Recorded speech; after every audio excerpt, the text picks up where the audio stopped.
Hi, I'm Titli and this week it's all about the patio.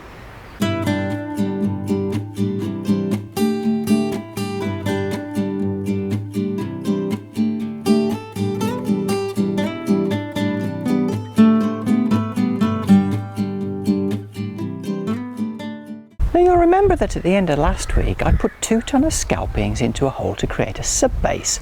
Well, this week I need to compact it and make it all nice and tight and level. And to do that I've gone and hired myself a vibrating compactor or a whacker plate. This is it. It's very heavy, I can tell you, and it's basically just a petrol engine on top of a vibrating plate. Now, a couple of things to note about using one of these. They are heavy, they are dangerous. So I've got my safety boots on, I've got some earplugs to reduce the noise, I've got some gloves to reduce the vibration in my hands, and I've also got some goggles just in case there are any chippings that fly up. So let's get started.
Oh, that's better. You couldn't hear me because I've still got my earplugs in.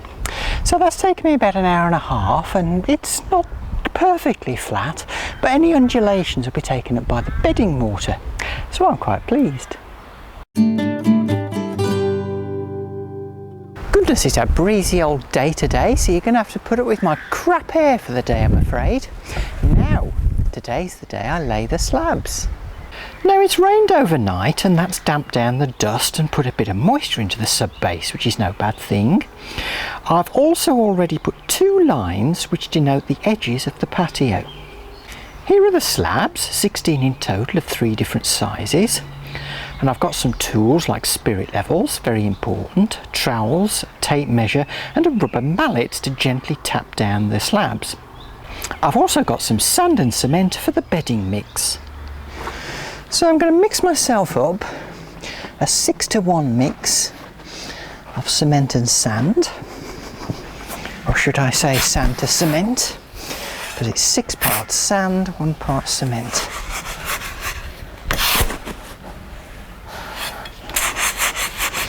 Now it's quite a dry mix, but I'm going to add in a little bit of water just to give it a little bit of slump.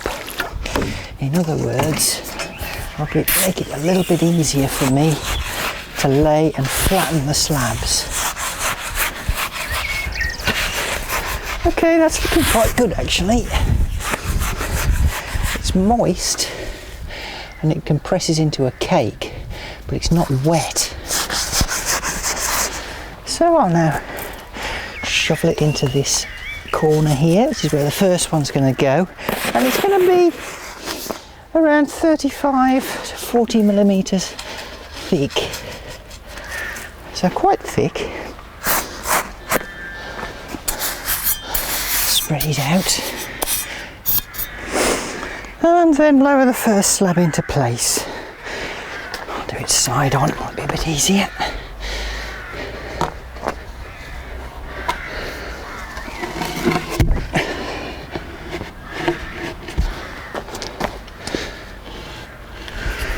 So let's have a look what the spirit level says. Spirit level says this end is too high. We'll start with that. So when you're happy you've got the first one in place, this is looking nice. It's level that way. It's got a slight slope that way so that water can run off. I can put the next one in. Looking good.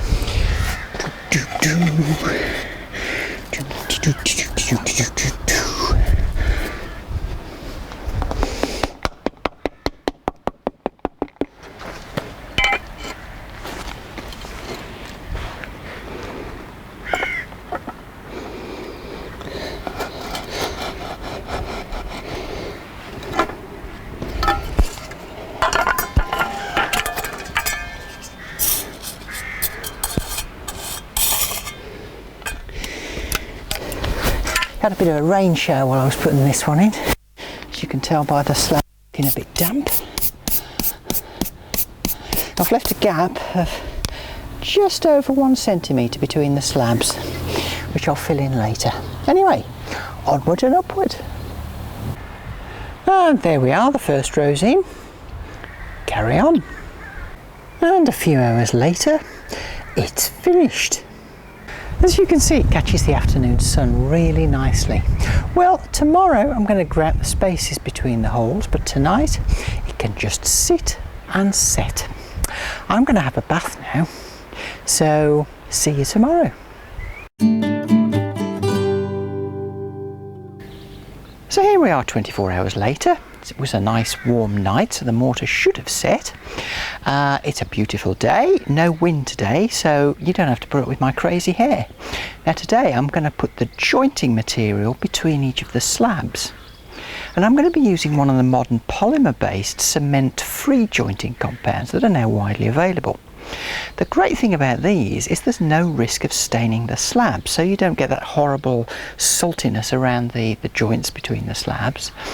And actually, you can even put this stuff in when it's raining. So I'll start by giving the patio a good brush. Then I need to wet the slabs. Just brush off any excess water. Then just kind of sprinkle it over the general area. Then brush it in with a soft brush. It's actually contact with air that cures this, so the moisture isn't a factor at all. Compact it down. This is an important part.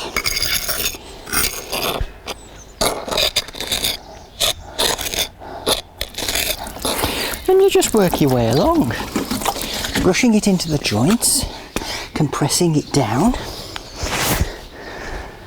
and sweeping your way along. Pretty neat stuff actually.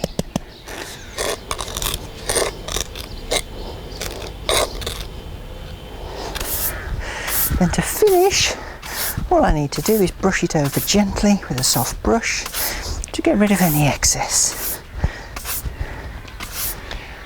And that's it. Job done. It takes about 24 hours for the jointing compound to cure, and it will set rock hard. So not tomorrow because there's a lot of rain forecast, but on Friday, hubby and I can enjoy lunch on the patio. That's all I've got time for this episode. So thanks for watching, and do join me next time in Titli's busy garden.